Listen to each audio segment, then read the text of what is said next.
Hiya crafters, Amy here with Amy's Wares, and in today's quick video I'm going to emboss and compare some thick vellum with some thin vellum.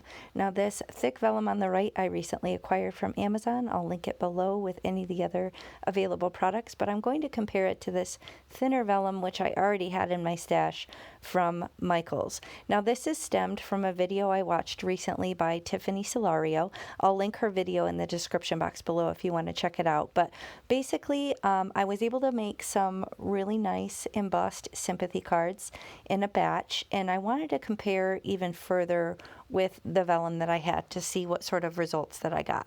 So basically some of these, like these two in particular, the linked ovals and the mega succulent 3D, these tend to crack even with paper. So I was really curious how they would do with the thick versus the thin embossing on vellum, and I'm going to show you my results. So this is one of my favorites. This is angled mosaic.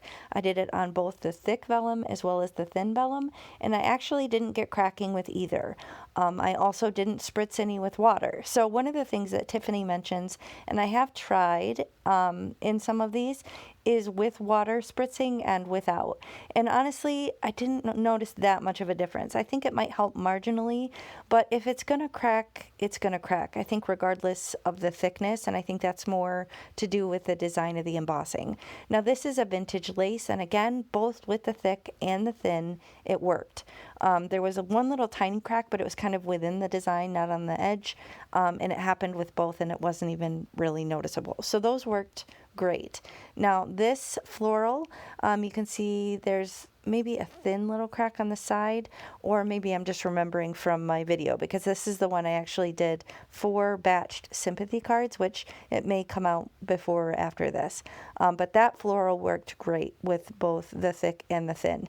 Now this is the thick, and this is a starburst one, and you can see it cracked all over the place. So I think even with water, it wouldn't have made any difference. It's just this particular design. So I found the ones with geometric designs, there's some that just crack regardless.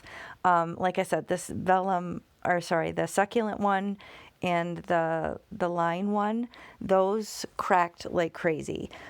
This checkered squares 3D I did with the thick, and it was great. Now these, I'm going to show you, look at how much cracking there is here. So regardless of the thin or thick, they crack all over the place. And again, that I think is just because it's the design. So it doesn't really matter.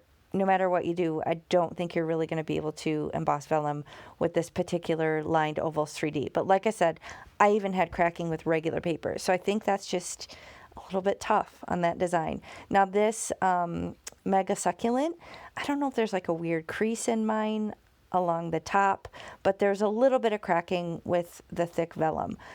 This is a new one that I got. Very minimal cracking with the thick, which I kind of expected because it kind of reminded me of the lined oval.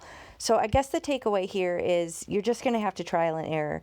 It's going to depend on your embossing folder, whether it's 3D and the specific design. You can try it with water to offset it, but it is possible in some cases, especially with the floral, to use it with your cards. So I hope you found this helpful. If you did, please hit the thumbs up and consider subscribing, and I'll catch you next time. Bye.